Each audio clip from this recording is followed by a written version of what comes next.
World Malaria Day 2023. Now, today is the World Malaria Day, and I'm going to give the awareness of signs and symptoms, then the risk factors of malaria. Now, the World Malaria Day is observed annually on 25th of April. The aim is to raise the awareness of the global efforts to control and ultimately eradicate malaria. Now, malaria still is a life-threatening disease caused by parasites that are transmitted to people through the bites of infected female anopheles mosquito. Remember, we can prevent and cure malaria. Now, there are 5 parasite species that cause malaria in human.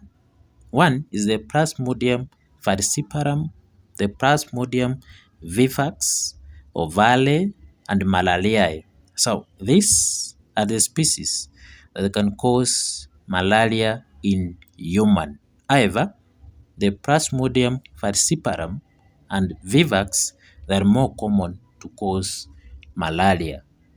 Malaria is worldwide. However, it's more common in sub-Saharan Africa.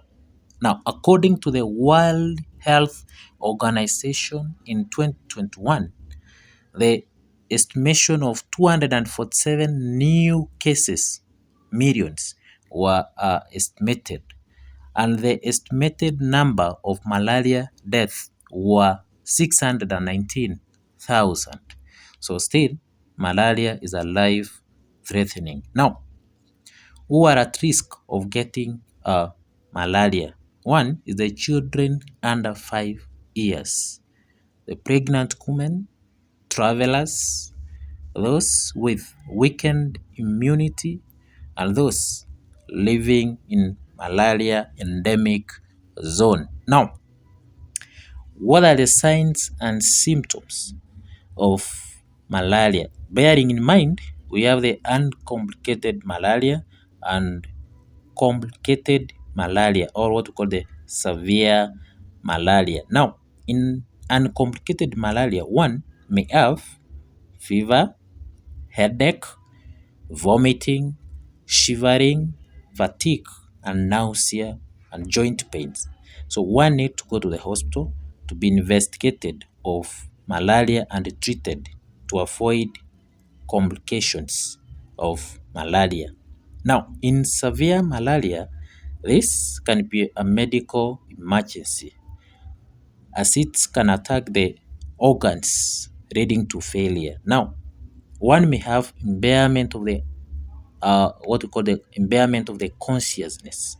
One can go into coma, severe anemia due to destruction of the red blood cells, respiratory distress, low blood sugar, low blood pressure, and this can be a medical emergency. So malaria is a life-threatening disease. Now, how can we prevent and control malaria?